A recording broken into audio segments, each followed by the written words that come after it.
कोई बात नहीं, हम तो देश के लिए हैं, हम देश के लिए हैं। आप चुनाव के लिए हैं, हम देश के लिए हैं। हम जितने भी चुनाव हारे, हम यहाँ बैठे रहेंगे और आपसे लड़ते रहेंगे और आपकी विचारधारा से लड़ते रहेंगे। अपने इस देश के लिए, अपनी इस मिट्टी के लिए लड़ते रहेंगे। आप हमें रोक नहीं सकते।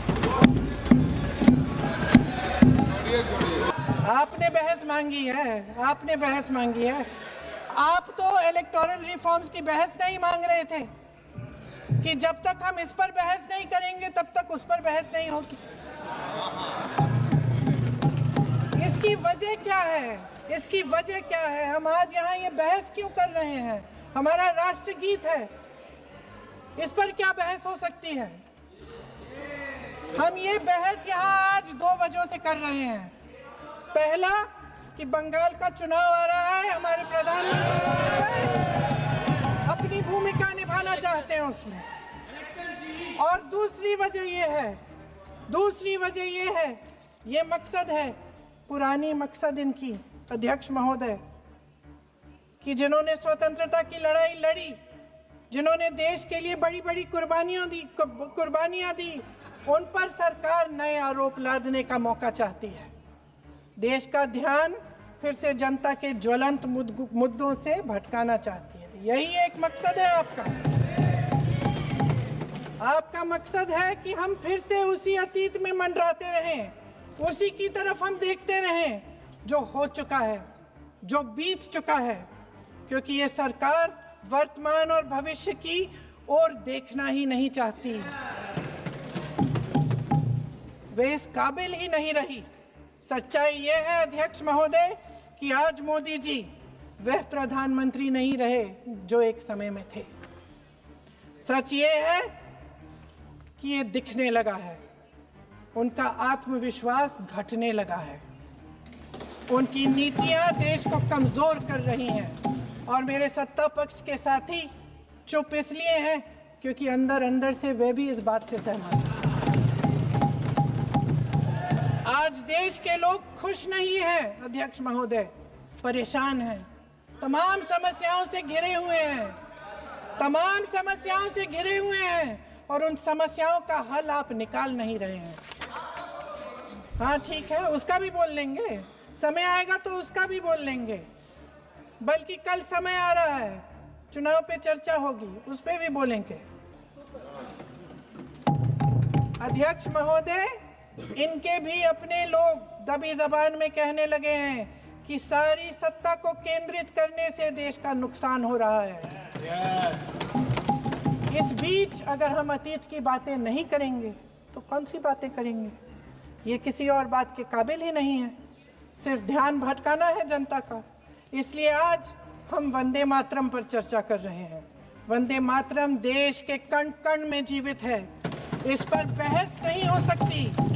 लेकिन चलिए, आपने बहस मांगी, आप बहस करना चाहते हैं, बहस करते हैं।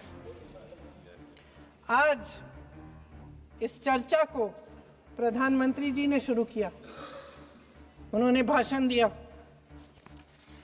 और इसको कहने में कोई झिझक नहीं है कि भाषण अच्छा देते हैं, थोड़ा सा लंबा, लेकिन भाषण अच्छा देते हैं। सिर्फ एक कमजोरी है, अगर आप इजाजत दें तो मैं बोलूं, एक कमजोरी है। हाँ, उसी पे बोल रहे हैं, वंदे मातरम पे बोलो आप। अब सर मैंने तारीफ कर ली, थोड़ा और विषय वंदे मातरम का है तो हम वंदे मातरम पर ही रखें, ठीक रहेगा। सर ये वंदे मातरम पे ही है। सर आपने प्रधानमंत्री जी को सुना था, अब तो शुरू नहीं हुए। सर भाषण बहुत अच्छा देते हैं, लेकिन तथ्यों के मामले में कमजोर पड़ जाते हैं, बहुत कमजोर। इसमें भी एक कला होती है कि तथ्यों को किस तरह से जनता के सामने रखा जाए। मैं तो नहीं हूं, जनता की प्रतिनिधि हूं, कलाकार तो नहीं हूं। इसीलिए मैं भी सदन के सामने कुछ तथ्य रखना चाहती हूं, लेकिन सिर्फ तथ्य के रूप में रखना चाहती हूं।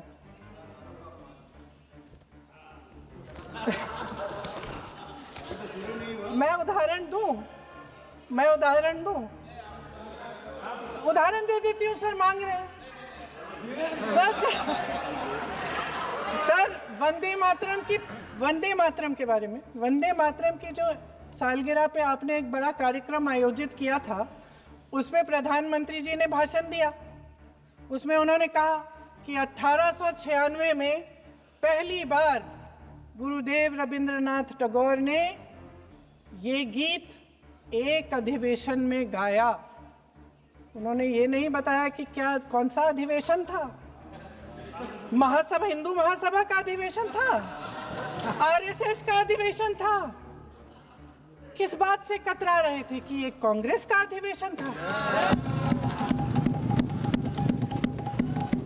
और उदाहरण दूं कि मैं अपना भाषण जारी रखूं? दे रही हूं। जो वंदे मातरम की जो क्रोनोलॉजी है वो भी आप समझिए, जो असली क्रोनोलॉजी है। 1875 में महाकवि बंकिम चंद्र चट्टोपाध्याय ने इस गीत के पहले दो अंतरे लिखे, जो आज हमारे राष्ट्रगीत घोषित हुए हैं, मतलब जो घोषित हुए थे और जिसको हम आज अपना राष्ट्रगीत कहलाते हैं। ये पहले दो अंतरे लिखे 1882 में। 7 साल बाद उनका एक उपन्यास प्रकाशित हुआ, आनंद मठ। उस उपन्यास में यही कविता उन्होंने प्रकाशित की, लेकिन इसमें 4 अंतरे जोड़ दिए। 1896 में कांग्रेस के अधिवेशन में गुरुदेव रविंद्रनाथ टैगोर ने पहली बार ये गीत गाया। 1905 में बंगाल के विभाजन के खिलाफ आंदोलन के समय वंदे मातरम जनता की एकता की गुहार बनकर गली गली से उठा।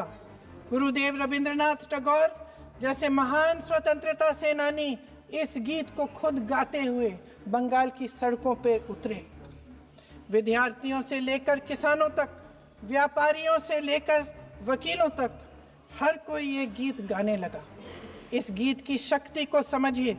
ब्रिटिश साम्राज्य इसको सुनकर कांपता था और हमारे देशवासी इसको सुनकर वे मन बनाते थे, वे हिम्मत बनाते थे कि इस भयंकर साम्राज्य के खिलाफ सत्य और अहिंसा के नैतिक हथियारों को लेकर शहीद होने की तैयारी करते थे।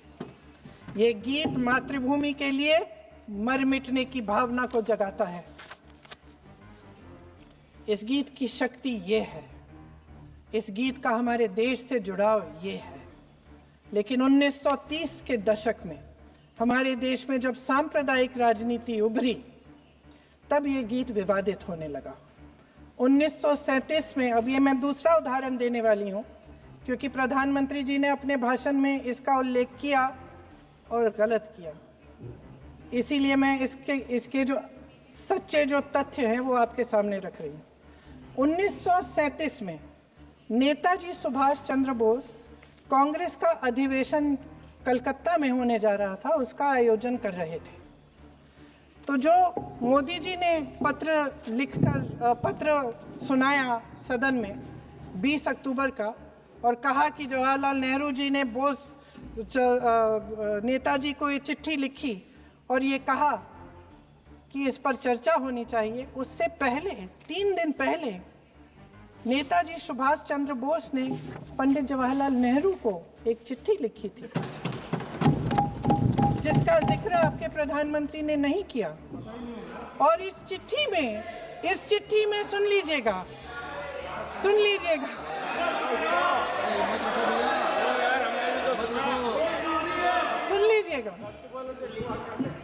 आप नेताजी के लफ्ज नहीं सुनना चाहते? बंगाल का चुनाव आ रहा है।